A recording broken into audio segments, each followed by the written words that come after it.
Écoutons d'ailleurs Pete Hegseth, le secrétaire d'État américain à la guerre, qui, il y a quelques heures, l'a répété, l'a dit très clairement. L'Iran a une opportunité historique de conclure un accord sérieux. La balle est dans leur camp. Le département de la guerre est prêt. À toute prochaine étape, nous sommes prêts à dégainer. Nous sommes prêts à dégainer, Xavier Titelman, disent les Américains.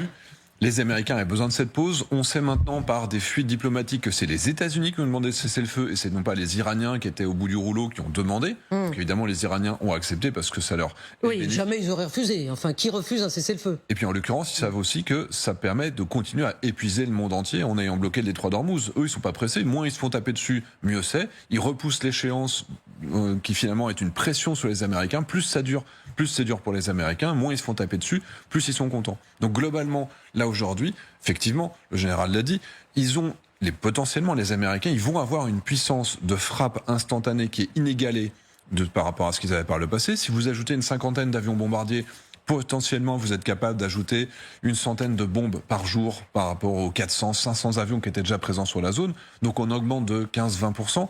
Mais structurellement, c'est surtout effectivement pour une relève. Certes, pendant quelques temps, ils vont faire ce qu'ils appellent le surge, c'est-à-dire plus pendant un court temps, le surge. Mais sur le long terme, ils ne pourront pas maintenir 3 porte-avions en permanence sur la zone. Alors le surge, vous ne croyez pas si bien dire, parce que justement, regardez ces images, il y a sur l'aéroport Ben Gourion en Israël des ravitailleurs qui sont parqués en grand nombre. Je vais vous faire réagir tout de suite, Général. Qu'est-ce que ça veut dire? Alors, disons que pour mener, il y a les groupes aéronavals dont on a parlé, les porte-avions avec leur 80. C'est impressionnant quand même. Et il y a aussi tout ce qui peut venir des États-Unis directement, c'est-à-dire les B2, voire quelques B1, disons des avions furtifs capables d'emmener des bombes à longue portée qui vont traverser l'Atlantique et qui vont avoir un certain nombre de ravitaillements pour aller sur leurs objectifs. Mais donc ces ravitailleurs que nous voyons là sur l'aéroport Ben Gourion en Israël, c'est-à-dire tout près du théâtre des opérations, relativement près, ils sont prêts à décoller, ils sont là pour ça. La machine est prête, si je veux dire. Alors après avoir recomplété, avoir changé des pilotes, avoir fait un ciblage complet, parce que ça, il y a une grosse opération de ciblage qui a dû être menée. C'est-à-dire, expliquez-nous. On regarde comment on a traité les objectifs précédents, il y en avait à peu près 10 000. Oui. On regarde s'ils ont été atteints totalement ou partiellement, donc on les réinscrit pour ceux qui ont besoin d'un deuxième passage, et puis on regarde les autres familles de cibles qui n'ont pas été traitées ou très peu traitées, comme les objectifs qu'on qualifie dual, comme les ponts, les centrales électriques. Même si, du point de vue du droit, ça pose un peu un problème. Enfin, c'est une autre question. Il y a beaucoup de choses qui posent problème. Vous faisiez allusion, Général, au B2, mais voici des images de B-52, des B-52 américains qui sont dans le ciel britannique. Dans le ciel britannique, Xavier Titelman, qu'est-ce que ça veut dire? Ça veut dire qu'ils sont effectivement, là aussi, en train d'approcher de la zone, d'approcher du Moyen-Orient. Alors, soit ils partent de Grande-Bretagne, ils font leur aller-retour, ils font des missions, ils ont besoin des fameux ravitailleurs et ils repartent se poser en Grande-Bretagne, soit ils viennent directement des États-Unis, mais globalement, c'est les appareils qui n'ont pas besoin d'être positionnés dans la région. Faut être clair, la fragilité de l'armée de l'air américaine, elle est quand ils sont au sol. Pourquoi est-ce qu'il y a tant d'avions à Ben Gourion en ce moment? Parce que quand ils étaient en Arabie Saoudite ou en Irak, et ben là, vous avez des attaques avec des petits drones. La guerre que les Ukrainiens mènent contre les Russes, quand ils ont fait leur fameuse opération Spiderweb, les Américains en ont subi une également, à petite échelle. Mais s'ils continuent à rester sur des bases qui sont mal protégées, à ce moment-là, les Américains vont continuer à subir des pertes au sol. Et à mon avis, c'est aussi pour ça qu'ils ont accumulé autant de forces à Ben Gourion. Parce que Israël et l'Ukraine sont les deux seuls pays qui ont... Pour vous donner quand même une idée, les ravitailleurs, c'est à peu près 600 ravitailleurs pour l'armée de l'air américaine. C'est colossal. Mais encore plus. Mais au moins 600. Bon, donc il y a les ravitailleurs, il y a les B-52, tout cela est en train de se préparer. Mais en attendant, dans le fameux détroit d'Ormuz, la situation reste confuse. Il y a un blocus américain, il y a un contre-blocus iranien. C'est un bras de fer. Personne ne veut céder le terrain à personne. Et Pete Hegseth, aujourd'hui, a fait cette déclaration concernant les Iraniens qu'il qualifie de pirates. Nous avons réduit la marine iranienne à un groupe de pirates. Nous avons montré ce qu'ils étaient, des vrais brigands des mers. Ils ne contrôlent rien. Ils agissent comme des pirates, comme des terroristes. Ce sont eux qui posent des mines, qui tirent sur des navires de façon aléatoire, qui ont tué 40 000 Iraniens dans le cadre des manifestations. Ils ont tiré sur leur propre peuple. Ce sont eux les mauvais. Pete Hegseth fait sûrement allusion à cette flotte dite moustique, la flotte moustique iranienne.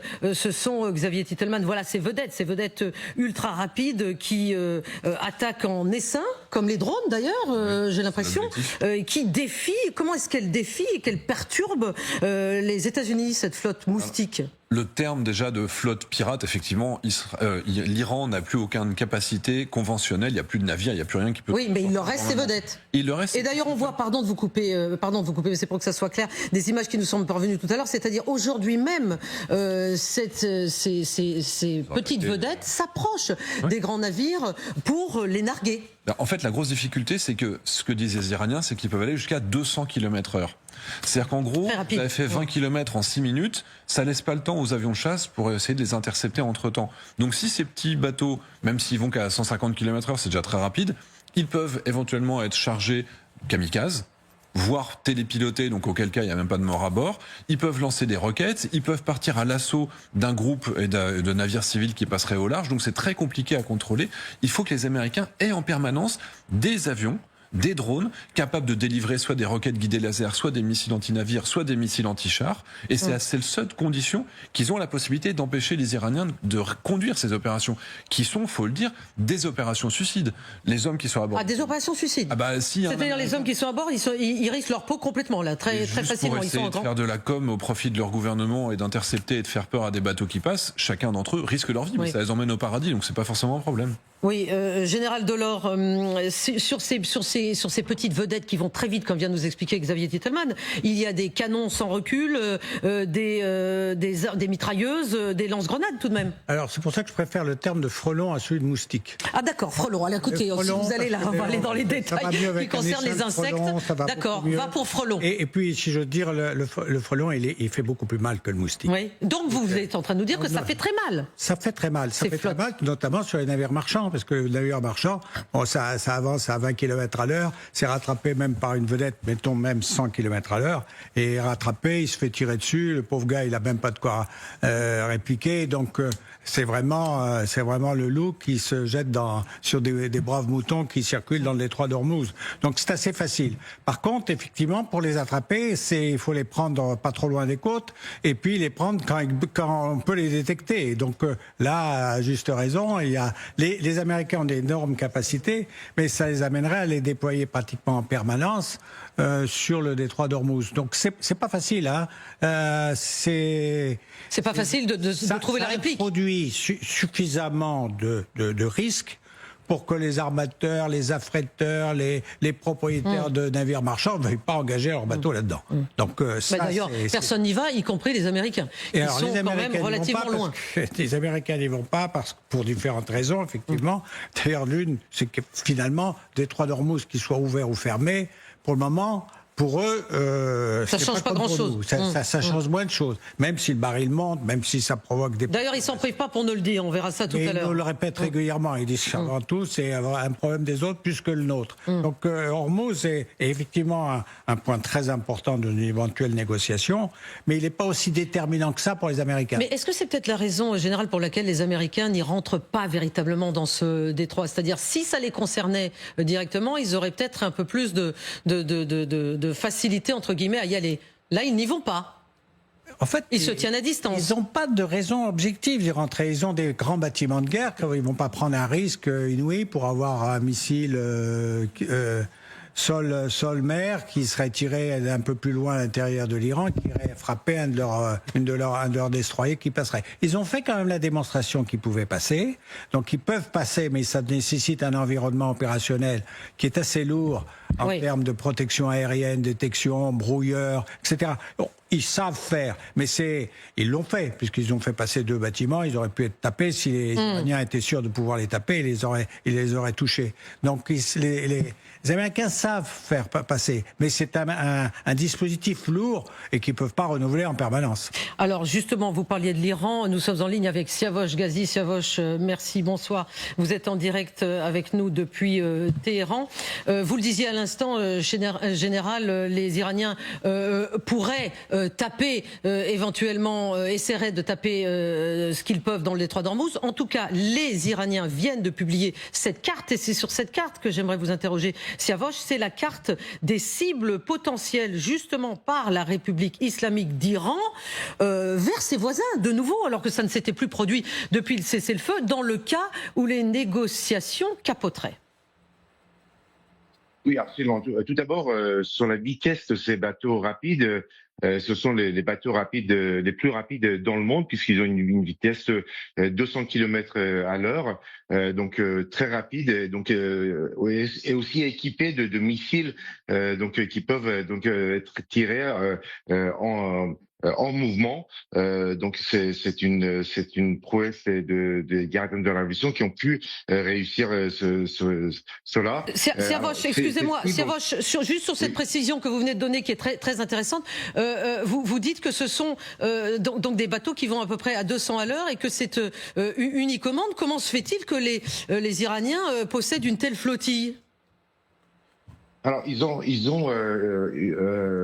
utilisé des bateaux rapides suédoises visiblement, donc ils ont utilisé la technologie suédoise pour les améliorer, et donc ce sont des bateaux rapides à la fois qui ont une vitesse de 200 km, mais aussi qui sont capables de lancer des missiles en mouvement, c'est-à-dire que lorsqu'ils je crois qu'ils s'arrêtent pour lancer des missiles, ils peuvent lancer des missiles en mouvement, donc ce qui leur donne des capacités de frappe de frappe contre les navires militaires ou des navires commerciaux qui sont dans la région. Donc ça, c'est une capacité importante pour l'Iran. En ce qui concerne cette carte de cible potentielle, Siavosh, oui. Alors, il y a 3 jours, le commandant en chef de la force aérospatiale des gardiens de la révolution a affirmé que si jamais il y avait une nouvelle attaque américaine contre l'Iran, les cibles étaient prédéfinies dans les monarchies arabes du Golfe Persique. Ce sont toutes les installations pétrolières, gazières et pétrochimiques de l'Arabie Saoudite, des Émirats Arabes Unis, de Bahreïn, du Koweït et du Qatar, qui seront visées en premier. Et donc, ce commandant en chef de la force aérospatiale des gardiens de la révolution a affirmé que aucune goutte de pétrole ne sera produite si jamais il y avait une nouvelle attaque américaine contre l'Iran, donc dans cette partie sud du Golfe Persique. Et en plus de ça, l'Iran allait fermer le détroit de Bab el-Mandeb, dès le premier jour d'un nouveau conflit. Il ne s'agirait pas d'attendre plusieurs semaines avant de réagir. Ça sera dès le premier jour que l'Iran va riposter, à la fois pour fermer le détroit d'Ormuz, attaquer les installations pétrolières et gazières et pétrochimiques de ses voisins du sud du Golfe Persique, et aussi de fermer le détroit de Bab el-Mandeb, ce qui voudrait dire que il y aura une crise économique mondiale en ce qui concerne donc à la fois les exploitations pétrolières et gazières, mais aussi d'autres produits qui passent par ce détroit. Et donc ça va avoir des conséquences très importantes sur les économies des pays occidentaux. Et donc c'est pour cela que c'est cela qui a été affirmé il y a 3 jours déjà par les responsables des gardiens de la révolution. Merci infiniment, Siavosh Ghazi, d'avoir été avec nous, bien sûr, en direct de Téhéran. Général Delors, à propos de ce qui vient d'être dit par notre correspondant à Téhéran, il affirme que c'est officiel, ce sont les gardiens de la Révolution qui l'ont affirmé il y a déjà 3 jours, comme le dit Siavosh Ghazi. Ces cibles seraient atteintes dès le premier jour. Qu'est-ce que vous pensez de ces déclaration iranienne? Oui, je pense que ça fait partie de ce qui est probable. C'est-à-dire on ne peut pas sous-estimer il ne faut pas le sous-estimer, ce qui expliquerait pourquoi d'ailleurs que s'il y a une frappe américaine, elle sera énorme tout de suite avec l'aide des Israéliens. Mais parce que justement le risque d'avoir des tirs nombreux en direction des secteurs pétroliers et des pays arabes est bien réel. Non mais pardon, général, mais j'ai l'impression que vous me faites un remake, une rebelote de ce qui s'est déjà produit au début de la guerre. Au début de la guerre, on a eu ça, on a été déstabilisé par justement la réaction des Iraniens, mais là on est de nouveau dans le même état d'esprit. Ça sera pire. Pire. Voilà, c'est pas tout à fait la même chose. C'est-à-dire qu'il y aura bien des objectifs politiques, militaires, mais il y aura aussi justement ces objectifs économiques. Et s'ils tapent effectivement, c'est dans l'équation, hein, je sais pas, je lis pas dans le mar du café. Non, c'est une supposition. Dans l'équation, s'ils étaient amenés à effectivement tirer sur les zones pétrolières des pays arabes, oui, le secteur de l'île de Karj va être nettoyé d'un seul coup, d'un seul. Par une frappe américano-israélienne. Une frappe américano-israélienne, et pas qu'elle. Les dégâts seraient énormes du côté iranien, ils seraient considérables sans doute du côté arabe. C'est donc ce qui montre bien la dangerosité d'une reprise du conflit. C'est effectivement, et c'est pas improbable. Je dis pas que c'est très probable, mais je dis que ce n'est pas improbable, cette situation catastrophique au plan économique, puisque ça amènerait à une chute du potentiel pétrolier du secteur pour un certain temps. Oui, Xavier Tettelmann, est-ce que c'est inquiétant cette possibilité de frappe iranienne qui aujourd'hui ne se cache même plus? Alors d'abord, on en a été étonné au tout début de la guerre parce que personne ne s'attendait effectivement enfin peu de monde, peut-être que vous en faisiez partie, mais en tout cas le fait est que ça a quand même surpris tout le monde, cette capacité de riposte iranienne en mosaïque. On a analysé cette méthode-là sur LCI, mais aujourd'hui donc ça serait, comme le dit le général, la même chose mais en plus fort, en plus dangereux, mais il y aurait une riposte américano-israélienne gigantesque. C'est effectivement que le type de cible que va ouvertement attaquer l'Iran maintenant est beaucoup plus critique et civil, et notamment la dessalination de l'eau, etc., donc l'eau potable. Donc ça, c'est beaucoup plus gênant. Par contre, les Américains aujourd'hui, ils sont plus seuls à essayer de défendre la zone. Vous vous souvenez, il y a des fameux missiles Patriot qui interceptent très bien les missiles balistiques, 95%, mais qui n'interceptent que 60% des drones kamikazes Shahed. Il y a énormément de destructions qui ont été conduites par ces drones low cost que les missiles qui coûtent très cher savent pas faire. Mais qu'est-ce qui s'est passé depuis un mois? Il y a 270 Ukrainiens qui sont sur zone.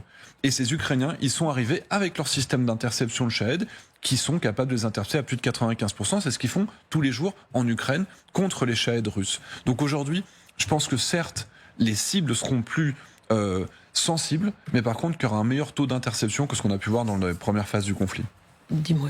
Oui, alors justement sur le détroit d'Ormuz, les taux se resserrent. En tout cas, c'est ce que les Américains veulent faire croire. C'est ce qu'ils disent. C'est ce que Pete Hegseth, le ministre de la Guerre ou le ministre de la Défense, ça dépend, mais en tout cas, il est les deux à la fois, a déclaré il y a quelques heures. Il a été très catégorique. Il n'y aura pas de transit via Ormuz sans autorisation des États-Unis. Le blocus se renforce, se resserre chaque heure. Nous sommes en contrôle. Rien n'en sortira ou ne rentrera dans ce détroit. Rien ne rentrera, rien ne sortira. Bon, dans les faits, il me semble que c'est un petit peu plus fluide, si je puis dire. C'est-à-dire que l'intensité du blocus américain à Ormuz, comme il est scruté de toutes parts, eh bien, selon des groupes de surveillance maritime, le pétrole iranien transite quand même. Un petit peu. Général, un petit peu. Mais parce que quoi? Parce que c'est impossible de bloquer complètement. Alors si, mais ils utilisent une astuce, c'est que ceux qui sont dans les eaux territoriales iraniennes, donc très près de la côte iranienne, poursuivent et rejoignent les eaux territoriales pakistanaises. Et donc, c'est ce qu'il y a eu un certain nombre d'exemples. Il y a eu des pétroliers qui sont effectivement passés en évitant de s'éloigner des côtes, en longeant au plus près, pour être protégés par leur propre système, et puis pour être véritablement, non pas dans les eaux internationales, mais dans les eaux iraniennes. Et dans cette période-là, les Américains n'ont pas décidé de poursuivre les bâtiments qui passeraient dans les eaux territoriales iraniennes. Donc là, c'est là où il y a du transit, effectivement. Et alors là, par exemple, général, pardon de vous couper, ce que nous voyons là à l'image, c'est le Majestic X. C'est un de ces deux bateaux qui a été arraisonné par les Américains. Un peu plus loin. Un peu plus loin. Donc c'est ça. En fait, ils l'ont pas raisonné complètement dans le détroit. C'était plus au large. Il était resté au plus près des côtes iraniennes et il avait poursuivi. Il était passé dans les eaux pakistanaises et puis ils l'ont attendu un peu plus loin et à ce moment-là, ils l'ont arrêté. Bon, mais de toute façon, Xavier Zitelmann, est-ce qu'il est possible de faire en sorte que rien ne passe dans un sens comme dans l'autre? Alors, les Américains, s'ils s'autorisent eux-mêmes à avoir des crises diplomatiques importantes avec, par exemple, le Pakistan, qui est le pays voisin, dont les bateaux iraniens utilisent les eaux territoriales, et qui se veut, l'intermédiaire pour la fin de cette guerre. Donc s'ils s'autorisaient, vous pensez que là, rien ne passerait? Crise diplomatique très importante, mais si les Américains s'autorisent à tirer de loin, là le problème c'est qu'ils cherchent à intercepter, et évidemment, en droit maritime, il vaut mieux, même si c'est encore une fois une violation du droit, il vaut mieux se poser dessus que de tirer à distance, surtout si vous avez 100 000 tonnes de brut à bord. Donc en l'occurrence, se rapprocher trop près des côtes iraniennes, on risque de se faire tirer dessus tels qu'ils ont perdu déjà des avions, soit on reste loin et on tire. Et en l'occurrence, c'est compliqué diplomatiquement. Non, mais c'est pas que compliqué diplomatiquement, d'après ce que vous êtes en train de me dire. Effectivement, tirer sur des bateaux qui sont remplis de brut, pardon, mais ça semble véritablement... Du coup, dans l'autre sens aussi, il y a des bateaux certainement vides qui peuvent essayer de re-rentrer. Dans ce cas-là, ils pourraient essayer de leur tirer dessus. Mais dans tous les cas, dans les eaux territoriales iraniennes, pakistanaises, ça ne se ferait pas. Et l'abordage tel qu'il est fait dans d'autres zones, quand on est beaucoup plus au large, on est toujours à portée. Quand on a un hélicoptère, on est encore plus fragile que quand on a un avion de chasse. Et là, se faire tirer dessus à l'épaule avec des missiles dont les Iraniens possèdent par dizaines de milliers, ça, c'est vraiment un risque. Alors, l'image que nous voyons à l'écran, c'est ce qui s'est passé dans l'autre sens, puisque effectivement, tout est en miroir. Ce sont les Iraniens qui ont abordé, avec une de leurs vedettes. Effectivement, je vois votre regard général. Vous avez l'impression que effectivement, c'est là, la comparaison moustique, mais elle tient. C'est-à-dire qu'on a cette petite vedette par rapport à un immense navire, mais ils sont montés avec des masques. Ils ont raisonné. Alors, on a compris plus tard que ça ne s'était pas fait. C'est pas de l'IA, mais ça n'a pas été filmé en direct, ça a été filmé a posteriori, mais ça a eu lieu. Non. Alors ça a eu lieu, effectivement, mais enfin on voit bien que c'est un monstre arrêté, qui est posé comme un gros bac sur la mer calme, vous voulez dire lequel s'agitent effectivement quelques commandos qui vont à grimper, qui plus ou moins aisément, ils montent, mais enfin c'est pas très rapide, et pour monter par une porte qui leur a été ouverte. C'est-à-dire que déjà il y a eu des conversations, parce que si la porte était fermée, je me demande quelle échelle de coupée ils auraient pu trouver. Donc ils n'ont pas d'hélicoptère. On voit bien que là ils ont impressionné. Parce qu'ils ont des moyens armés, ils ont dû dire si tu t'arrêtes pas, nous allons tirer. Et donc le bateau s'est arrêté. Et puis on lui a dit d'ouvrir la porte qui permette effectivement de sortir une échelle quelconque. Et puis les commandos sont montés à bord. Donc c'est quand même pas une opération, si je veux dire, c'est une opération vous n'êtes pas particulièrement impressionné par cette opération. Pas impressionné, mais ça fonctionne. Ça fonctionne, effectivement, face à un bâtiment civil qui est impressionné parce que lui, il tient son équipage. Donc un navire commercial aussi gigantesque qu'il fut est arrêté par cette petite vedette iranienne. Mais qui est dangereuse, cette petite vedette. Oui. Donc, si ça avait été simplement un boutre avec trois types avec des fusils, il ne serait même pas arrêté. Là, c'est pour ça que c'est pas un vrai moustique, c'est un frelon quand même, il est capable de taper fort. C'est vrai, vous avez raison. Si vous nous rejoignez, nous venons d'apprendre que le ministre des Affaires étrangères iranien, M. Abbas Araghchi, vient d'arriver à Islamabad, la capitale du Pakistan, où s'est tenu il y a quelques jours un premier round de négociations qui, comme vous le savez, n'a rien donné. Cette semaine, en début de semaine, on croyait que les Américains, notamment le vice-président américain J.D. Vance, allaient se rendre au Pakistan. Il n'y a pas été. Il y a une espèce de flou concernant qui pourrait être l'interlocuteur au même niveau que, évidemment, le J.D. Vance, le vice-président américain. Ça devait être le président du Parlement iranien, mais personne ne sait s'il est encore à la tête de la délégation qui va aller au Pakistan. En tout cas, il n'y est pas encore. La personne qui est arrivée, c'est le ministre des Affaires étrangères, Monsieur Araghchi. Revenons au détroit d'Ormuz. Au détroit d'Ormuz, dans lequel il y a une impasse militaire, dans lequel l'escalade s'intensifie, puisque justement, l'Iran pose plus de mines et attaque des navires commerciaux, alors que dans le parallèle, les États-Unis, eux, renforcent leur blocus naval. Pete Hegseth, le ministre de la guerre américain, a dit tout à l'heure, il en a parlé, il a été très très directe sur ce qui restait à faire aux Américains dans ce détroit. Le président Trump a ordonné de tirer sur tous les navires iraniens qui tentent de transiter par le détroit. Par ailleurs, si l'Iran pose des mines dans le détroit, s'il menace des forces armées, nous allons tirer pour tuer sans hésitation. Oui, Xavier Titelman. Bah ça c'est tellement évident, on va empêcher les poseurs de mines de poser des mines et même peut-être... Oui, mais est-ce qu'ils le font ? Parce que ça, j'aimerais bien que vous nous aidiez à comprendre. J'ai toujours pas... Alors, les Américains disent que les Iraniens auraient réussi à poser une poignée de mines, moins d'une dizaine a priori. A priori, si ces bateaux rapides viennent sur zone, déposent une mine, il est pas très compliqué d'être capable de la suivre, effectivement, une fois qu'elle a été posée. Si on sait donc, et comment les Américains savent cela? Et s'ils le savent, qu'est-ce qu'ils font? J'espère, à minima, à défaut d'être capable de détruire ces bateaux quand ils partent à l'abordage des navires civils, j'espère à minima qu'ils ont au moins des avions de patrouille maritime, comme le P-8 Poséidon. Moi, j'étais sur l'Atlantique 2 français qui sait faire ça très bien. On est à des dizaines et des dizaines de kilomètres, hors de portée des missiles ennemis, et on va voir tout ce qui bouge sur la mer. C'est-à-dire qu'on a des éco-radars, et on est capable de les suivre. Quand vous avez ces éco-radars qui sont détectés très tôt, normalement, vous êtes capable de faire décoller des avions, des hélicoptères et tout ce qui est nécessaire pour ensuite être capable d'attaquer ces navires. Et donc, potentiellement, en espérant qu'ils soient assez rapides avant qu'ils puissent larguer les mines qu'on est en train de voir à l'écran. Donc, les mines qu'on voit, c'est des mines de contact, c'est-à-dire que ça tombe dans l'eau. Si par malheur, il y a un bateau qui passe dans la zone, il va rentrer en collision avec, et c'est complètement aléatoire. Les Iraniens ferment aussi le détroit pour eux-mêmes, c'est ça qu'il faut comprendre. Donc eux, ils ont vraiment moins de problèmes parce que aujourd'hui, ils jouent le tout pour le tout.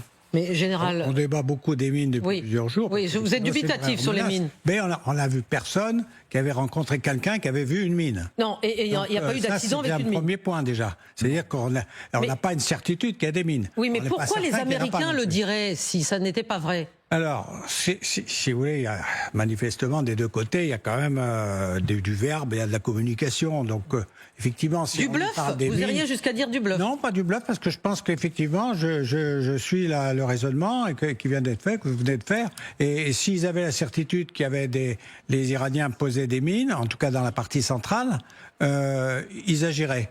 Donc pour le moment, c'est pas fait, ou ça a été fait auparavant. Mais en tout cas, c'est pas fait en ce moment. Parce que justement, ils scannent en permanence tout le secteur, ils doivent distinguer. Mais comment savoir si les mines ont été localisées, si elles ont été nettoyées? À un moment ou à un autre. Pardon? Il va falloir aller les voir.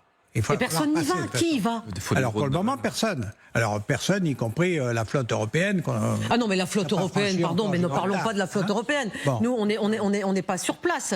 Mais là, ceux qui sont sur place, les Américains, vont-ils voir, ont-ils des moyens de savoir exactement combien il y a de mines qui ont été déposées ou pas? Ils ont plusieurs raisons. D'abord, ils ont un problème opérationnel, c'est qu'ils sont pas très bons dans le domaine. Ah. Ça, ils ont des lacunes. Même la plus grande puissance militaire du monde est pas excellente dans le domaine du déminage et ils ont quelques moyens, mais relativement très faibles. Et la deuxième chose, c'est que pour eux, pour le moment, c'est pas le problème. C'est pas leur problème, ça. Ils l'ont dit d'ailleurs. C'est pas notre problème que ça soit miné ou pas miné.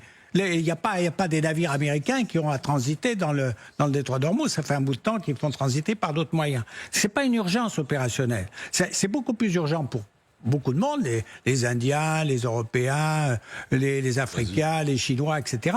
Mais pour les Américains, c'est pas une urgence absolue. Donc, qu'il y ait soupçon de mine ou présence ou pas de mine, grosso modo, ils sont pas pressés, et ils sont d'autant moins pressés qu'en plus, ils savent pas résoudre le problème.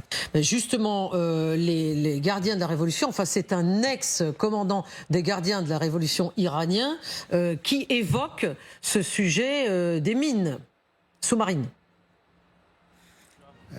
Ce que je sais, c'est que les gardiens de la Révolution ont déjà placé des mines sous-marines télécommandées et fonctionnant grâce à l'intelligence artificielle. Ils peuvent les faire exploser à leur guise.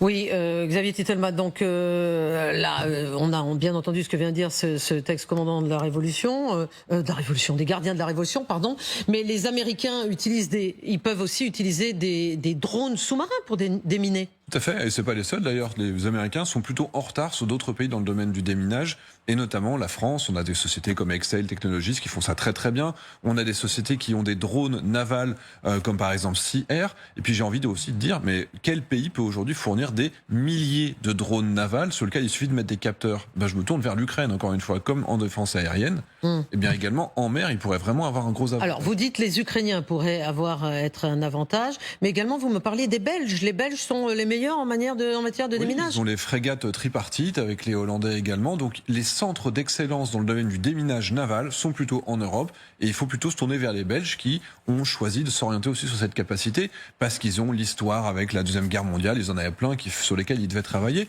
Les Américains, ils se considèrent que c'est loin, que eux, il n'y a pas de mine chez eux, qu'ils risquent pas d'en rencontrer parce qu'ils font une guerre de haute mer à grande distance. Donc face aux Chinois, ce sera plutôt à longue distance, on va se tirer dessus. Donc ils n'ont pas développé cette capacité dans les mêmes proportions que nous. Nous sommes meilleurs, et les Américains considèrent que le détroit d'Ormuz, effectivement, ça nous gêne pas. Nous sommes meilleurs, certes, Xavier Titelman, mais nous n'y allons pas. Mais oui. Et pourquoi? Parce que c'est encore une fois les Américains qui ont mis cette situation, et c'est à eux aussi de s'engager pour empêcher les conséquences de la situation qu'ils ont eux-mêmes provoquée. Et le déminage, ça se fait en temps de paix. J'étais en décembre. Vous dites c'est les Américains qui nous ont mis dans cette situation. Oui. Les Américains disent écoutez, les Européens, c'est votre détroit. C'est-à-dire que ça vous concerne, le pétrole, etc. Si chacun raisonne comme ça, effectivement, on voit bien que personne n'a envie de faire quoi que ce soit. Mais en l'occurrence, le droit. En revanche, les Iraniens, eux, ils y vont. Il n'y a pas de problème. Il y a 1 an et demi, j'étais sur un bateau qui faisait justement de la guerre des mines en Baltique. On reste sur place pendant une demi-journée pour que les plongeurs puissent descendre. On est une grosse cible quand on reste. Oui, donc c'est pas du tout les conditions pour pouvoir le faire aujourd'hui. En plus, général, une évaluation du Pentagone qui a été communiquée au Congrès hier lors d'une réunion à huis clos affirme qu'il faudrait que ce déminage prendrait environ 6 mois, voire 1 an. Donc déjà techniquement c'est très compliqué, et en plus ce qui est compliqué pour les États-Unis, c'est qu'il y a des élections de mi-mandat dans pas longtemps, et que les prix à la pompe vont rester hauts. Alors, tout dépend aussi comment on raisonne ce point. Alors, de toute façon, c'est lent, c'est vrai, mais on peut calculer ça en probabilité d'atteinte par une mine. Si vous voulez, quand vous rentrez dans un champ minier, vous avez, mettons, 90% de chances de sauter sur une mine. Quand vous faites travailler des gens pour enlever les mines, vous allez descendre progressivement à 50%, puis à 30%. Et à 30%, il y a peut-être des gens qui vont prendre le risque de faire passer leur navire civil dans ces conditions-là. Et puis, il y a la taille du couloir qui va être nettoyé et qui va être surveillé. Donc, on n'est pas obligé de déminer la totalité du détroit d'Ormuz. Il y a peut-être des zones qui seront balisées, surveillées, et surveillées de manière continuelle, de façon à éviter ce problème-là. Alors, on parle souvent des mines dérivantes. Il faut quand même savoir qu'on a quand même une chance, c'est que les vents dominants portent plutôt les mines vers l'Iran. Donc ça, c'est une bonne nouvelle. Donc ça veut dire que, grosso modo, s'ils utilisent ce système-là, en tout cas, ces mines-là devraient sortir progressivement des zones qui nous intéresseraient. Donc, si vous voulez, ça se raisonne. Évidemment, ça prendra 6 mois, mais 6 mois pour avoir la totalité du détroit, ou simplement un chenal pour faire passer des navires. C'est bien là où il y a des discussions de spécialistes, où ils vont s'entendre, et peut-être qu'on verra les discussions augmenter lorsque la force composé de chasseurs de mines de pays européens, progressera à travers la Méditerranée, franchira la mer Rouge, viendra en position d'attente quelque part du côté de Djibouti, en mesure en 1 semaine de plus, de rejoindre une zone d'opération. Pour le moment, vous voyez qu'on n'a pas encore cette force ne s'est pas déployée. Alors je sais qu'il y a des discussions qui vont se tenir opérationnelles par des militaires des différents pays. Ils vont se tenir dans les jours qui viennent, et je pense qu'ils devraient déboucher sur une proposition aux différents chefs de gouvernement pour envoyer une véritable capacité anti-mine, au moins la prépositionner. Parce que si on veut, sinon, on sera toujours là, à ce point de vue-là, à l'automne. Sonia Dridi, vous êtes en direct avec nous de Washington. Merci d'être là. Le secrétaire d'État à la guerre, le secrétaire d'État à la défense américaine, Pete Hegseth, a expliqué tout à l'heure lors d'une conférence de presse que les États-Unis étaient prêts à dégainer, c'est-à-dire qu'il y a de nouveau une escalade qui tendrait vers des opérations militaires avec en même temps sans doute des négociations, puisque nous avons eu l'information tout à l'heure, le ministre des Affaires étrangères iranien vient d'arriver à Islamabad potentiellement pour la reprise des négociations. Oui, et la porte-parole de la Maison-Blanche, tout à l'heure, nous a confirmé ici devant l'aile ouest de la Maison-Blanche que côté américain, eh bien, demain matin devait s'envoler le gendre de Donald Trump, Jared Kushner, et son envoyé spécial Steve Witkoff. Donc c'est une administration qui laisse toujours la place à la diplomatie. On a de plus en plus l'impression d'un président lassé, d'un président pressé, même si il a assuré encore hier qu'il avait tout le temps du monde, mais il est de plus en plus sous la pression de son opinion publique. Le prix de l'essence a encore grimpé, on en parle beaucoup ici aux États-Unis, et en même temps, en effet, l'administration maintient cette pression militaire. Lors de cette conférence de presse, aux côtés de Pete Hegseth, le secrétaire à la Défense, eh bien, le général Kane, qui est le chef d'état-major des armées, a déclaré que les États-Unis étaient prêts à reprendre les opérations de grande ampleur sous les ordres de Donald Trump. Il a assuré: nous sommes toujours en position. Oui, merci infiniment d'avoir été avec nous en direct de Washington. Sonia Dridi, on va vous retrouver tout à l'heure. Vous êtes avec nous sur le plateau, colonel Michel Goya, merci. Vous êtes consultant militaire LCI. Bonsoir, bonsoir Laure Mandeville, bonsoir. Vous êtes grand reporter au Figaro, ancienne correspondante à Washington et à Moscou, je dois dire aussi, puisque nous y étions à la même période. Donc quand je vous vois, je repense à cette période. Romuald Ciora, bonsoir. Vous êtes chercheur associé à l'IRIS et directeur de l'Observatoire politique et géostratégique des États-Unis de l'IRIS. Vous êtes essayiste, politologue, documentariste franco-américain. Enfin, Lucas Manget, bonsoir Lucas. Vous êtes grand reporter et vous êtes évidemment un fidèle de LCI. Ce soir, donc tout à l'heure, nous continuons ce que dans la foulée de ce qui a été dit, qui est franchement l'information du jour, c'est-à-dire cette conférence de presse donnée par Pete Hegseth avec d'ailleurs le général Dan Kane qui n'a pas dit grand-chose, mais Pete Hegseth a insisté sur le fait que maintenant, aujourd'hui, en ce vendredi, les États-Unis étaient de nouveau prêts à dégainer. Et c'est ce que disait Donald Trump hier. Ils sont véritablement en osmose, je dirais, sur ce thème-là. L'Iran a une opportunité historique de conclure un accord sérieux. La balle est dans leur camp. Le département de la guerre est prêt. À toute prochaine étape, nous sommes prêts à dégainer. J'ai détruit ce pays militairement dans les 4 premières semaines de bombardement. Maintenant, nous sommes simplement en train d'attendre de voir quel accord ils vont conclure. Et s'ils ne veulent pas conclure d'accord, nous finirons notre campagne militaire. Oui, nous sommes prêts à dégainer, c'est ce que disent, ce qu'on dit du côté américain, alors que côté iranien, des images viennent de nous parvenir.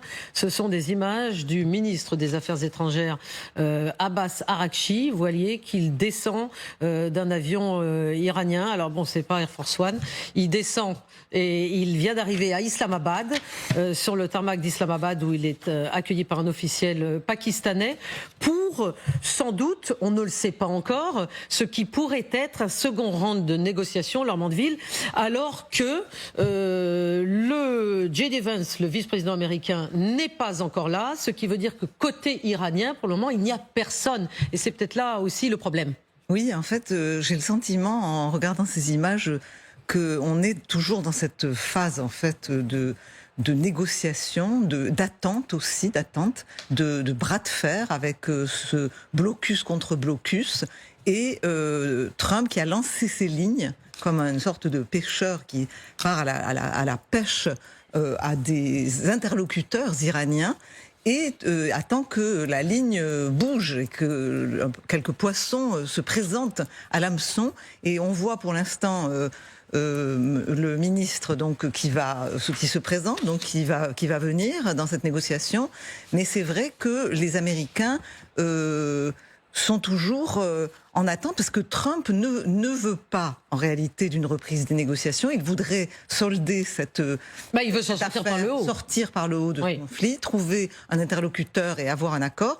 Et pour l'instant, on est dans l'attente, ça dure, et donc il doit se remettre à pousser des cris, à dire qu'ils sont prêts, à rouler des mécaniques. Donc on est dans le théâtre en fait de l'avant-négociation et le théâtre peut-être aussi de l'avant-escalade. l'escalade, nous n'en savons rien encore. Absolument, nous sommes en même temps dans l'escalade, puisque l'armada, et nous allons vous en parler et détailler cela tout au long de la soirée, l'armada militaire américaine s'intensifie sur le terrain, et en même temps dans l'escalade, la possibilité de ce second round de négociations, tout cela se déroule sous nos yeux. Mais le nerf de la guerre, on le sait, ce sont bien sûr les hommes, mais ce sont les armes. Et depuis qu'elle a débuté, cette guerre en Iran a considérablement réduit les stocks mondiaux de l'armée américaine, et même contraint le Pentagone à acheminer en urgence des bombes, des missiles et autres équipements vers le Moyen-Orient depuis ses bases ailleurs, en Asie, en Europe. C'est cela, Michel Goya. Oui. D'ailleurs, c'est assez classique, c'est une possibilité que les Américains ont toujours de faire cela. Mais c'est également un signe qu'ils manquent de munitions. Oui, bien sûr. Alors, normalement, dans la doctrine américaine, depuis presque toujours, il y a cette idée d'être capable de mener 2 grandes guerres en même temps. Là, ce qu'ils sont en train de démontrer, c'est que c'est pas possible. D'autant plus, et c'est le pire, c'est que finalement, la guerre contre l'Iran, c'est pas non plus une grande guerre. Il faut être clair. Une remarque plus générale. C'est pas une grande guerre, mais enfin, ils n'arrivent pas. Mais vous dites qu'ils sont capables, ils ont prouvé qu'ils étaient capables de mener 2 guerres en même temps ? Oui, dans le passé, oui, bien sûr, ils étaient beaucoup plus puissants. Mais en 1990, dans la première guerre qu'ils ont menée dans la région, après la guerre froide, ils ont déployé 6 porte-avions, ils ont déployé 4 porte-hélicoptères, une division de Marines, 2 corps d'armée, et puis plus des alliés. C'était l'époque où ils avaient aussi des alliés qui venaient combattre à leur côté. Et lorsqu'ils ont commencé la guerre contre l'Iran, il y a eu plus de 100 000 sorties aériennes. Ils ont écrasé complètement l'Irak sous les bombes. Ils ont écrasé l'armée irakienne. Et là, il y a une démonstration de puissance qui était incroyable. C'est-à-dire, là, le monde entier a eu la trouille. Il dit, OK, faut pas chercher les Américains, y compris les Chinois. Tout le monde réfléchit là-dessus. Donc certains ont dit, il nous faut l'arme nucléaire, etc., etc. Bon, ça fout la trouille tout le monde. Là, ça fout la trouille à personne. Cette guerre américaine, ils butent contre l'Iran. Au bout de 40 jours, on s'aperçoit qu'ils n'ont atteint aucun de leurs objectifs militaires. Ils n'ont pas fait plier l'Iran. Et en plus, on s'aperçoit qu'ils commencent à avoir des problèmes dans certaines munitions critiques. Et donc, on s'aperçoit qu'en réalité, cette puissance américaine, elle s'est plutôt affaiblie. Elle est plutôt dans un point bas. Et je ne parle même pas du fait de la trouille d'envoyer des hommes au sol et de prendre risque, ce qui n'est pas le cas auparavant. Donc, ce n'était pas le but de faire une démonstration de la part de Trump, de faire une démonstration militaire. Au contraire, il voulait justement limiter les choses pour que ça ne fasse pas guerre. Et il l'a dit lui-même. Mais au bout du compte, le résultat, c'est que ça fait pchit un peu quand même au point de vue militaire.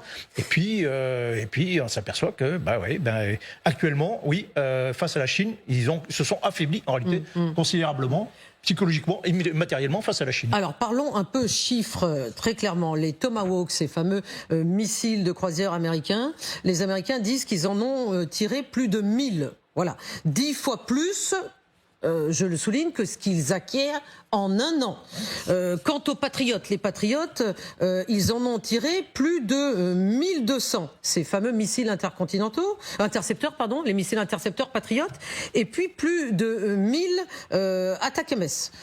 C'est quand même, Lucas Manget, donc beaucoup, et c'était inattendu de la part des Américains, et on se demande si quand même ils ne sont pas affaiblis par ces réductions. Alors, affaibli, pas encore. Il y a des stocks américains, il y a des stocks stratégiques, il y en a dans le Pacifique, il y en a dans un certain nombre d'endroits où les Américains ont des stocks pour prévoir, on va dire, le pire dans d'autres régions du monde. La difficulté qu'ils ont, la difficulté qu'ont les Américains, c'est qu'effectivement, ils n'avaient pas prévu, visiblement, qu'ils utiliseraient autant de ces missiles sur les 3 convois. Mais enfin, comment est-ce possible de ne pas prévoir cela ? Mais parce que la chute du régime de Téhéran était imaginée plus rapide. Et que ils n'avaient pas imaginé, de ce qu'on en comprend aujourd'hui, dans les plans qui avaient été établis avec les Israéliens, le régime, une fois que l'ayatollah, le guide suprême, était tué, le régime allait s'effondrer en quelques jours. Il ne s'est pas effondré. C'est pas possible qu'ils aient pensé ça. Si, c'est possible, parce qu'en fait, c'est toujours la même question dont on a souvent parlé avec vous, Anne, c'est l'asymétrie des armes, c'est-à-dire que les côté Américains asymétrique ont utilisé certaines de ces armes que vous venez de montrer, qui coûtent des fortunes. contre des missiles, des drones iraniens de type Shahed qui valent $30 000 à peu près. Donc, en fait, il y a une consommation d'armes de très haut coût et de très haute technologie contre des armes de très faible technologie, mais qui sont extrêmement puissante en termes de capacité de gêne de l'adversaire. Donc les Américains n'avaient sans doute pas anticipé que ça durerait si longtemps. Et dans la pause qu'il y a en ce moment dans cette guerre... La trève, oui. La trêve, oui, je sais pas comment... Parce qu'on est dans une situation... On cherche toujours nos mots, mais... Ni de guerre, ni de paix. Voilà. Je sais pas comment un cessez-le-feu fragile, c'est une trêve. Je me le suis laissé dire. Est-ce que je me trompe, Michel Goya, sur ce plateau? Peut-être pas par vous, mais... On peut dire ça, oui. On peut dire ça. Bon, merci. Romuald Chiora, le Pentagone serait-il donc trop dépendant, comme vient de l'évoquer Lucas Manget, des missiles et des munitions excessivement coûteuses, c'est-à-dire cette guerre asymétrique à laquelle nous faisons face? Mais est-ce que l'industrie américaine est capable de développer plus rapidement des armements moins chers? Elle le serait, mais pour cela, il faudrait une économie de guerre. Elle le serait, entendez, vous me parlez au conditionnel. Ah oui, il faudrait pour cela une véritable économie de guerre, on n'en est pas encore là. Mais pour répondre à votre question, vous avez tout à fait raison. Évidemment que cela a été anticipé, mais n'oublions pas une chose, c'est que cette guerre n'est pas la guerre de cette administration, c'est la guerre de Trump. Il l'a fait contre son vice-président, il l'a fait contre sa secrétaire générale, Suzy Wiles, sa secrétaire générale de la Maison-Blanche, contre les généraux du Pentagone. Et donc, c'est par obstination qu'il s'est jeté à corps perdu dans cette guerre, sans écouter les conseils, pensant effectivement qu'elle ne durerait que quelques jours. Et ce que vous disiez est très juste. Trump est aujourd'hui totalement acculé. Pour la première fois depuis 10 ans, la base MAGA est en train de se détacher de lui, une base MAGA qu'il aurait soutenue, suivie jusqu'en enfer jusqu'ici. Il y a les mi-termes dans quelques mois. Son entourage à la Maison-Blanche le presse de stopper ce conflit. Bref, il cherche une sortie de secours à tout prix et il est prêt à un deal, un mauvais deal. Il est prêt à avaler de nombreuses couleuvres, à de nombreux compromis, afin de pouvoir brandir un petit papier. Trump, à la veille du 4 juillet 2026, 250e anniversaire des États-Unis, tout ce qu'il veut, c'est s'en tirer la tête haute, point barre, et passer à autre chose, probablement Cuba. Le seul souci, c'est si les Iraniens ne lui donnent pas les quelques miettes qu'il leur mendie pour s'en tirer la tête haute face aux Américains, il pourrait effectivement ce coup-ci devenir très méchant, voire plus méchant que la dernière fois. Oui. Armand de Ville. Je voulais ajouter quelque chose, c'est le contexte en fait qui a précédé à l'arrivée de Trump. Il ne faut pas oublier que pendant la campagne de Trump et dans les dernières années avant ce deuxième mandat, l'Amérique, sur le plan militaire, était dans un débat sur combien on doit dépenser de plus. Et c'est vrai que cette Amérique qui avait... Elle avait répondu comment à cette question? Justement, pendant toutes les années de la guerre froide, on était sur plusieurs théâtres. On disait on doit être capable de mener de front la guerre sur plusieurs théâtres. Et par exemple, Elbridge Colby, dont vous savez qu'il est ce personnage très important au Pentagone parce qu'il est le numéro 2 en charge, en fait, justement, de la stratégie, de la défense sur le plan production militaire, etc., avait fait ses calculs, avait dit pendant sa campagne, on ne peut plus être engagés, nous les États-Unis, sur plusieurs fronts. C'est-à-dire on ne peut pas être à la fois en Europe, en Asie, au Moyen-Orient, et donc il faut qu'on choisisse. Et nous devons choisir le théâtre de l'Indo-Pacifique parce que c'est le théâtre fondamental. On ne peut pas dire alors que c'est une erreur de jugement. C'était une erreur, et par exemple d'autres, Colby lui disait ça, d'autres républicains, comme par exemple le stratège Andrew Mishta, que je connais bien, lui disait pas du tout, il faut qu'on réarme, parce que nous sommes désormais... Mais il n'a pas été écouté, ce stratège. Il n'avait pas été suivi. Colby disait, de toute façon, nous avons d'autres objectifs, nous devons reconstruire notre pays, un peu le discours d'Obama, qui avait été aussi le discours d'Obama, nous avons nos infrastructures à reconstruire, etc.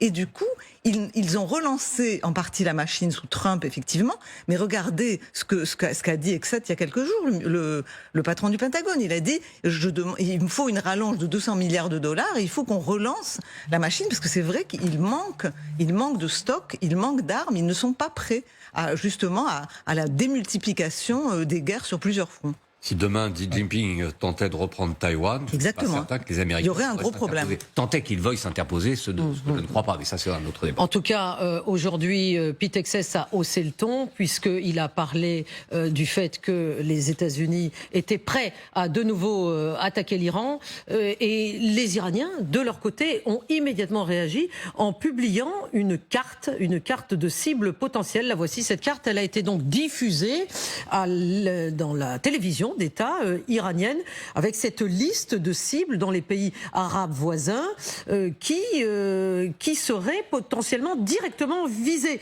Nous sommes avec Jordan Olivier à Doha, au Qatar. Jordan, est-ce que c'est une menace, cette menace iranienne, qui est prise très au sérieux par les États du Golfe ? Oui, c'est une menace que les pays du Golfe prennent très au sérieux, notamment ici au Qatar où nous nous trouvons avec Bordan Boudka, puisque vous le savez, il y a un certain nombre d'installations énergétiques réparties dans le secteur, aux Émirats Arabes Unis, au Qatar, je vous le disais, mais également en Arabie Saoudite. L'Arabie Saoudite qui pourrait être particulièrement ciblée, notamment avec ce pipeline qui traverse le pays d'est en ouest et qui permet d'exporter du brut via la mer Rouge. On a appris également, il y a quelques jours, que l'Iran menaçait de fermer le détroit de Bab el-Mandeb, situé justement à l'entrée de cette mer Rouge. Alors, ce ne serait pas l'Iran directement, mais plutôt leur proxy, c'est-à-dire les Houthis du Yémen qui contrôlent une partie du littoral. Ils sont armés, ils ont la possibilité de le faire. Donc, imaginez si les Iraniens fermaient ce détroit, plus des frappes ciblées sur les différentes installations énergétiques, évidemment, le prix du baril de brut augmenterait subitement et ce serait forcément une mauvaise nouvelle pour l'ensemble de l'économie mondiale. Merci Jordan, vous étiez à Doha au Qatar avec Bordan Boudka. Michel Goya, ces cibles, cette carte que nous voyons, que la télévision iranienne diffuse à longueur de journée, ce sont des cibles, la voici, ce sont des cibles pétrolières, gazières, chimiques, des usines de dessalement, c'est cela ? Oui, bien sûr, mais en fait, c'est un peu aussi une réponse aux menaces, notamment aux menaces américaines. Quand Donald Trump dit, voilà, on va détruire toute l'infrastructure énergétique du pays, sans même parler de le ramener à l'âge de pierre ou de détruire complètement la civilisation. Ah ben, écoutez, c'est les Iraniens ont beau jeu de dire, écoutez, si c'est ça, nous aussi on peut le faire, et on peut prendre en otage toute l'économie de la région, qui est aussi et donc indirectement toute l'économie mondiale.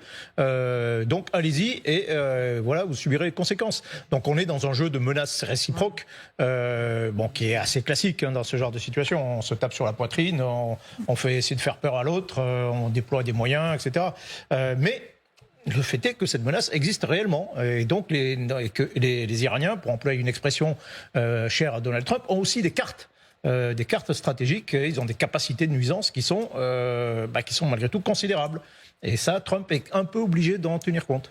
Alors d'un côté, nous avons les Américains qui disent qu'ils ont le doigt sur la gâchette et que cette guerre peut recommencer à tout moment. Et effectivement, on va le voir, on l'explique, on le développe souvent sur LCI. L'armada américaine est en place, c'est bien en place, elle s'intensifie en mer Méditerranée et dans le Golfe.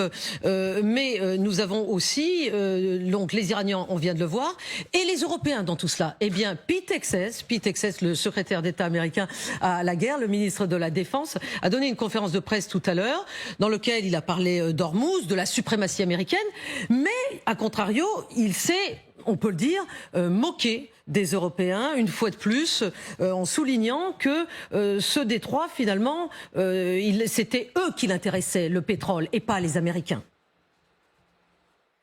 On ne compte pas sur l'Europe, mais elle a bien plus besoin du détroit d'Ormuz que nous. Elle ferait sûrement mieux de moins parler, d'organiser de moins belles conférences et de monter sur un bateau. Laure Mandeville, là, il faudrait que l'Europe monte dans le bateau. Franchement, c'est assez imagé, mais là, il y va fort, Pete Hegseth. C'est-à-dire que là, il nous fait du Donald Trump. Il est très clair sur le fait que les Européens n'aident absolument pas les Américains et il faudrait peut-être qu'ils se mettent à agir. Je me mets dans la tête de Pete Hegseth. Alors, ce qui est vrai, c'est que là où il a raison, c'est que nous sommes effectivement concernés par la question du détroit et que de ce point de vue-là, il ne se trompe pas. De ce point de vue-là, il ne se trompe pas. Alors, je vous coupe parce que Donald Trump est en train, d'arriver en direct, c'est-à-dire qu'il est tout simplement à la Maison-Blanche et qu'il est en train de partir. Nous sommes vendredi soir, donc bien sûr, son lieu de week-end est à peu près toujours le même, c'est-à-dire qu'il va partir à Mar-a-Lago. Il est en train de quitter la Maison-Blanche à l'instant pour rejoindre sa résidence en Floride.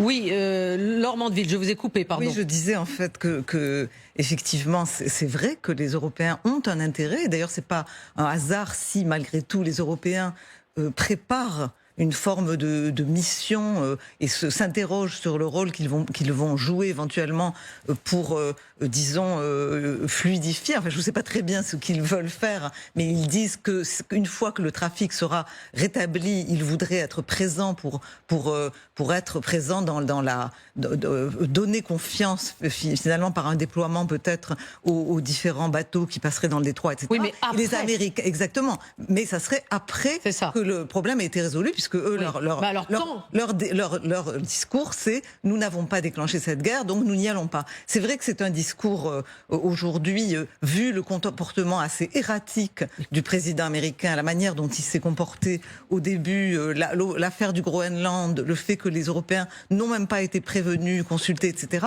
fait que ça a créé une situation où les Européens ont dit « mais enfin, pourquoi on irait s'engager là-dedans, perdre notre crédit politique, etc. » Mais c'est vrai, malgré tout, qu'il y a quand même un problème européen là, puisque les Européens ont intérêt à ce que les choses se débloquent aussi. Donc, alors, il y a un problème européen, restons là-dessus quelques minutes. Il y avait toute la journée un sommet européen justement à Nicosie, à Chypre, et lors de ce sommet, Giorgia Meloni, la première ministre italienne, a tiré également un petit peu la sonnette d'alarme à propos de ce côté uni de l'Europe.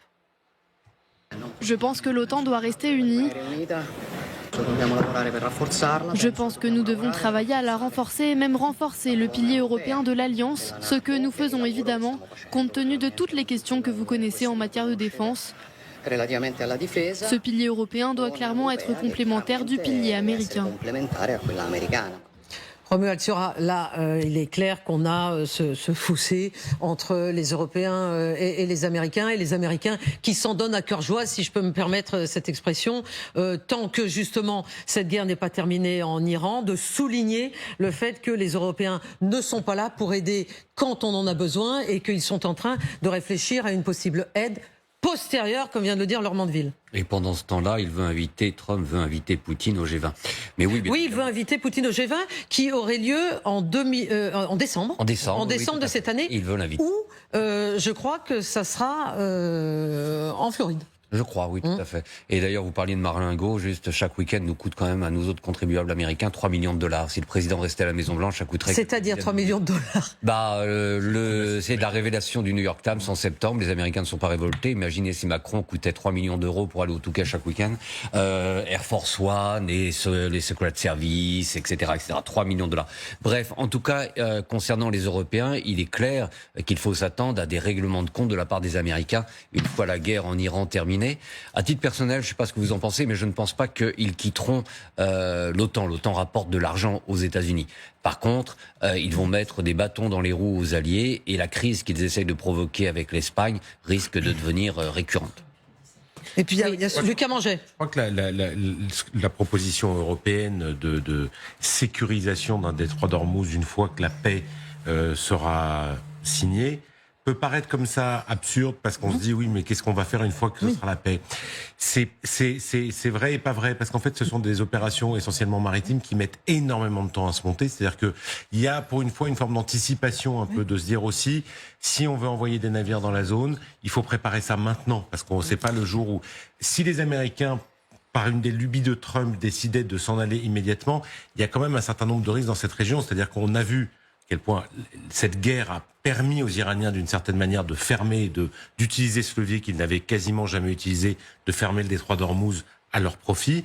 Il va y avoir un rôle je pense, pour des marines européennes qui sont, faut le dire, déjà dans la région. C'est-à-dire que toute la mission Aspides, je parle Aspides, qui opère en mer Rouge et qui est une mission européenne en fait, et qui permet de sécuriser le détroit de Bab el-Mandeb et la mer Rouge. Ça pourrait être une prolongation. Un peu plus au nord, dans le détroit d'Ormuz.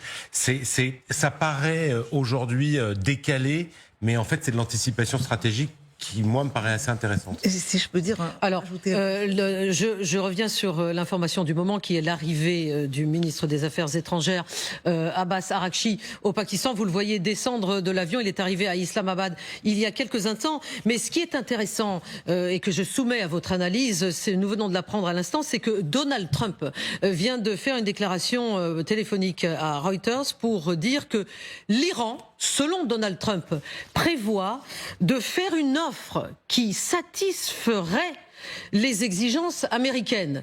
Donc, comme d'habitude, Laure Mandeville, j'ai l'impression qu'on a Donald Trump qui prend ses désirs pour des réalités et qui prend tout le monde de court. C'est la diplomatie qui va très très vite, puisque ça n'a même pas encore commencé, qu'il est déjà en train de poster son tweet pour dire le résultat des fameuses négociations. Oui, alors d'abord, nous ne savons pas le problème, c'est que nous n'avons pas toutes les informations, et peut-être que Trump est quand même en contact avec un certain nombre de représentants iraniens. Et du dossier en cours, bien sûr. Du dossier en cours, et c'est vrai que, comme vous l'avez noté, depuis plusieurs jours, il souligne que les déclarations optimistes qu'il avait faites étaient aussi liées au fait qu'il semble y avoir des tiraillements, voire des divisions profondes au sein de ce... Et il semble lui-même y perdre son latin, puisqu'il dit dans en haut lieu dans le gouvernement iranien. D'un tweet, c'est ça, il dit d'un côté il y a les durs, et puis de l'autre il y a ceux qui se disent modérés mais qui ne le sont pas, c'est complètement fou, on n'y comprend rien, ou je sais pas, quelque chose comme ça. Ils sont fous, et donc je pense qu'il annonce peut-être qu'il a eu des informations, et s'il dit, ce qui est intéressant, c'est qu'est-ce qu'il entend par qui nous satisferait, parce que vous savez bien qu'il a mis la barre très haut, et je pense que pour lui ça veut dire on récupère l'uranium, il a présenté ça comme une condition sine qua non en fait pour arriver à un accord. Il y avait aussi la question des proxys. Il veut qu'il y ait un arrêt en fait de l'aide des Iraniens aux proxys. Et il y a un troisième élément qui maintenant me sort de la tête. Il y a le balistique. Il y a le balistique, évidemment. Ouais. Et donc la question c'est, est-ce qu'il a satisfaction sur ces 3 points? Ça m'étonnerait, mais peut-être qu'il y a quelque chose, une avancée sur le nucléaire, par exemple. Romuald Sura, sur ce poste que nous venons d'apprendre de Donald Trump, qui va très vite, et dès qu'il sent qu'il y a eu une ouverture, quand même continue, effectivement, puisque l'armada s'intensifie, à jouer sur les 2 tableaux, le tableau militaire et le tableau diplomatique. Pour lui, c'est la même bataille, de toute façon. De toute façon, mais de toute façon, il y aura un deal, hein, on le sait tous. Ça va se terminer par un deal. Ça va se terminer par un deal. Par un deal qui sera mauvais, des négociations, pas une feuille de route, deal, appelez ça comme vous voulez, et des négociations qui vont ensuite se poursuivre sur des semaines, des mois, voire des années.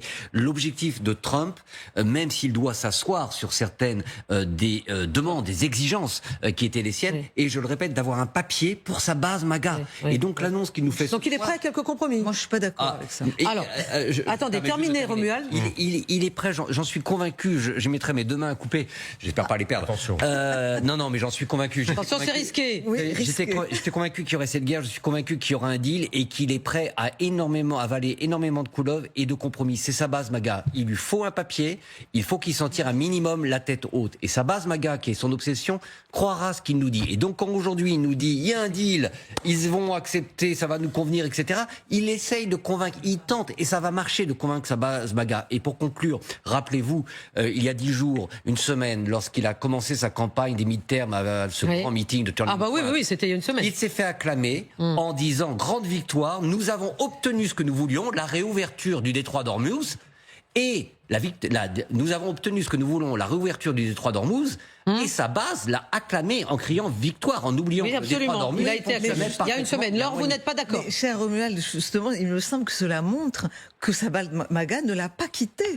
Elle ne l'a pas quitté. Et quand vous regardez d'ailleurs les sondages, c'est vrai que les gens deviennent nerveux sur l'issue de cette base, mais quand vous regardez les sondages, il est encore massivement soutenu dans cette guerre, alors que la base était au départ supposément isolationniste. On s'aperçoit que la base n'est pas nécessairement isolationniste. Vous avez un petit segment du MAGA, plutôt d'ailleurs dans les élites du MAGA, qui représentent des Tucker Carlson, qui eux sont absolument contre. D'ailleurs, Tucker Carlson a dit « j'aurais pas dû le soutenir pour la présidentielle, etc. » Mais le reste de la base le suit encore. Vous avez raison, mais Laure, vous avez tout à fait raison. Je me permets juste, 30% des Américains le soutiennent toujours. Hein. C'est quand même des chiffres qui feraient pâlir d'envie Emmanuel Macron ou Hollande en son temps. Donc il n'est pas si isolé que ça. Vous avez tout